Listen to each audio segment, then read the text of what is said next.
everybody, welcome to the Comic Game Movie Show. My name is Deshaun, and today I'm here to give you my review of Masters of the Universe Revelations. I believe it's Revelations. Now, Masters of the Universe is an IP that goes way back. I mean, there has been multiple cartoon shows, including the iconic, I believe it was the 80s cartoon show, if I recall. The 80s cartoon show, I believe. There was a reboot in the early 2000s. That was a really great reboot, by the way. You should check it out. I think it was on Cartoon Network. It was Masters of the Universe. It was great. It did a really good job interpreting He-Man and everybody, and like Man of Arms and Teela and Skeletor and everyone. It did a great job of capturing that and kind of doing it more seriously. It was like that Thundercats reboot that was on Cartoon Network a long time ago that took it a bit more seriously, and it was cool. It was cool. I dug it, you know? Like, I think that's kind of the approach you have to take to some of these older IPs. Like, some of these older IPs can work if you take the time to look at the history, read up on it. If you're a fan of it and you can make it work. And this is this show has caused a lot of controversy. Now, it came out last Friday, and I'm just reviewing this on Monday. And it had a lot of controversy when it came out. And I didn't get it at first. I hadn't watched it yet. But after watching the 5-parter, because it's like a part one of... It's a 5-parter, but it's like part 1. So there's going to be another season. Or it's going to come back for another... set of episodes, which is probably gonna be pretty quick because it sounds like they already did it, so they're gonna just come back soon, like a couple months from now, with the next part. And I heard there was so much controversy around it, SJW this, SJW that, and now that I see it, after watching the 5 episodes, I can say I see some of it, but I don't think it's as bad as some people are going on about with this quote-unquote SJW-ness in it. Now, this show takes a big turn at the beginning. Huge, massive turn. First of all, spoiler alert, because it's really hard to talk about this show without really talking about some of the finer details about it. So I'm going to just kind of talk about some of the more details. He-Man and Skeletor die, quote-unquote die, right up top at the beginning. And it's unexpected. It just happens. Like, it starts off like any other He-Man. Like if you saw the old school He-Man, it starts off like, clearly the animation is great and the voice work is great because there's a lot of good voice cast members, including Mark Hamill voicing Skeletor. So there's a lot of good voice talent in this, and the animation's great because it's done by the same guys who do, I'm trying to think. I think it's the Castlevania guys. Like, there's this anime studio in Texas. And I think in Austin, Texas, and I think they do the Castlevania animation. They do the animation for a lot of the anime stuff, the animated stuff on Netflix. A lot of those shows are animated by this studio, and it's the same studio who worked on this. So it has that vibe to it, and it's the same studio who did not Castlevania, Son of Zeus. That same studio. That studio is doing this animation. So if it looks familiar to you, it's because the Son of Zeus guys are doing this, working on this show.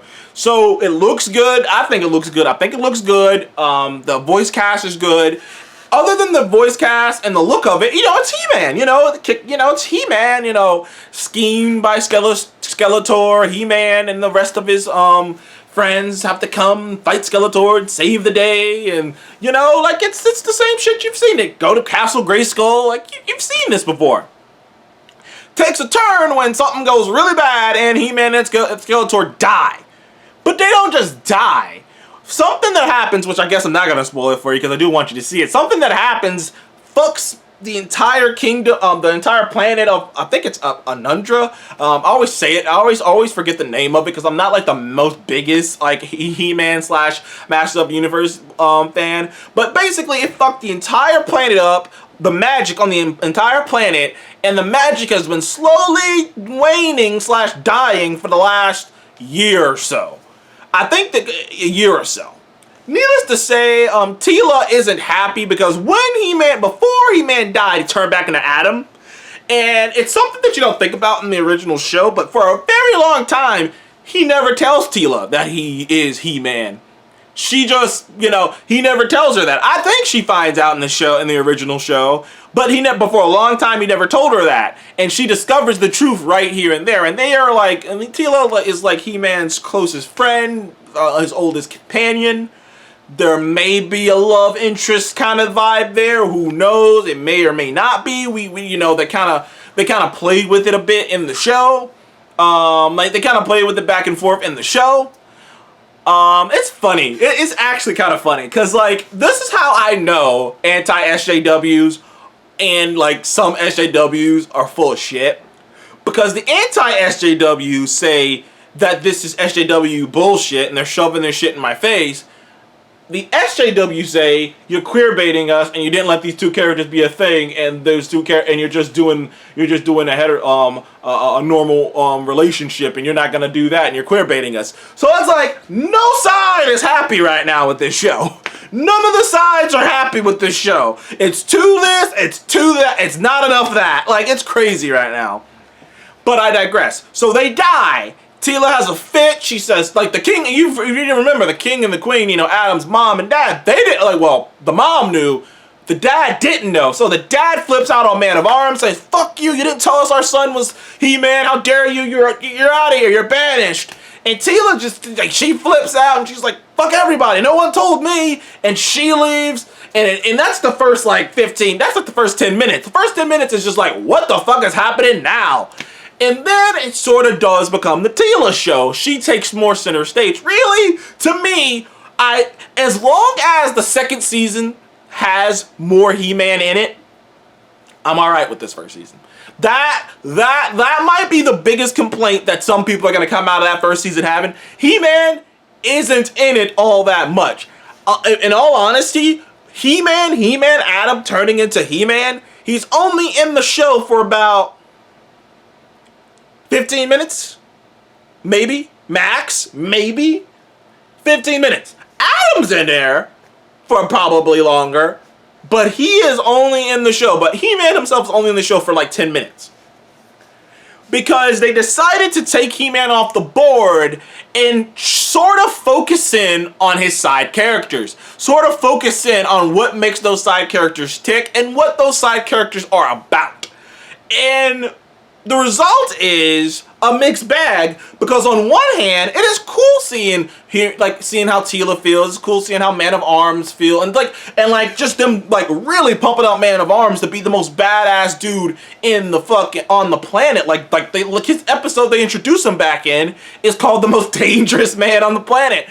Like seriously, so it's like, you know, they really took that time. And even on the other side of things, a lot of Skeletor's henchmen, people who worked with him. The biggest one being Evil-Lyn. Evil-Lyn, like, she's Skeletor's girl. She's the one who's been by his side. She's been the sorceress, you know, she's been the Sindel to his Shao Kahn, so to speak. You know, she's always been by his side, and she's even, you even learn more about her. Learn more about how she used to be. Learn that in her mind that, you know, and this is where some of the SJW stuff might come in, because I even paused it while I was watching it. At a certain point, long story short, magic is leaving the planet, and the planet is powered by magic. So if all magic if the magic disappears on the planet, it's gone.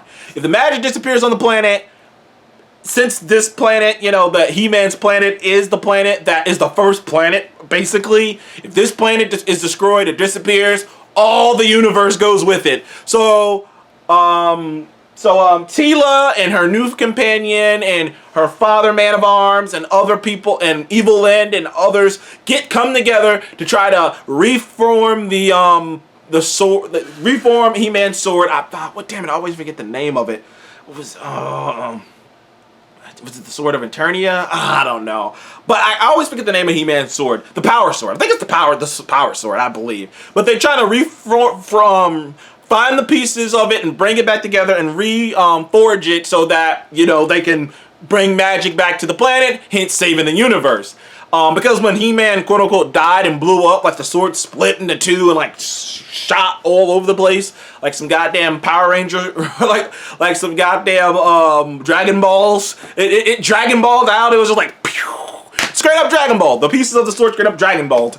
But so they have to go and find those. They have to go to basically the land of the dead. They have to go to heaven.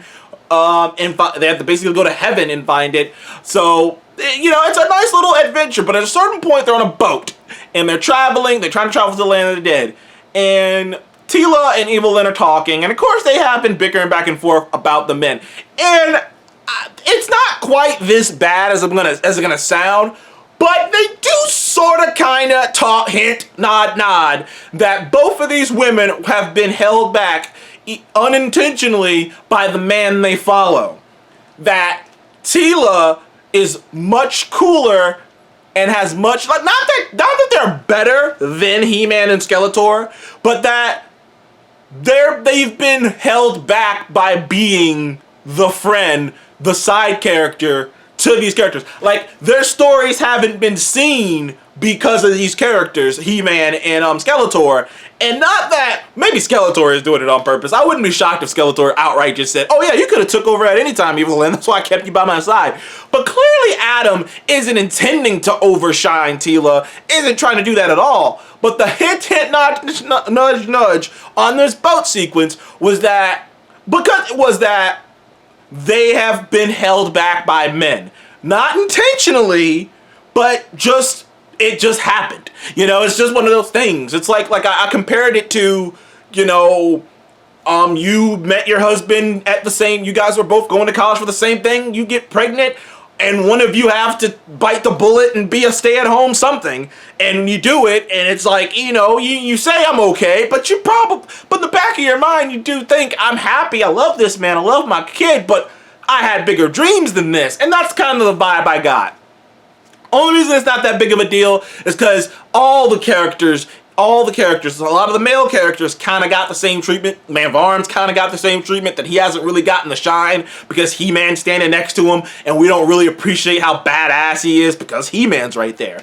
But I digress. Either way, I enjoyed the show. I can't wait to see part 2. Like I said, I want more He-Man in part 2 because they did talk a lot of shit about him and Skeletor, which was kind of funny, but I'm like, hey, don't get it twisted. He-Man can throw a fucking asteroid, okay? He's the most powerful man in the universe for a reason, you know? And twist at the end, stay till the end, you're not gonna see it coming. It comes out of nowhere and you're just like, oh shit, what's about to happen?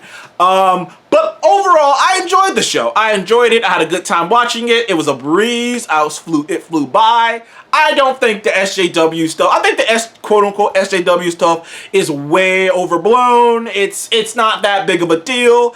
It's Captain Marvel, not smiling at the dude, at the fucking, smiling to that guy who was winking at her kind of shit. Like, it's like that minute. Like, it's in it if you want to see it, and even I have to admit that one scene did seem like they were hinting towards something, but it's not that big enough deal to take me out of it. I enjoyed He-Man. I would give it an 8 out of 10. Masters of the Universe, not He-Man. Masters of the Universe Revelations, an 8 out of 10. Thank you guys for joining the Comic Guy Movie Show. Please remember to like, subscribe, and what did you think of Masters of the Universe Revelations? Did you love it? Did you think it was SJW? Or do you agree with me? There was stuff there, but it ain't that big of a deal. Anyways, thank you guys again. I'll see you in the next one.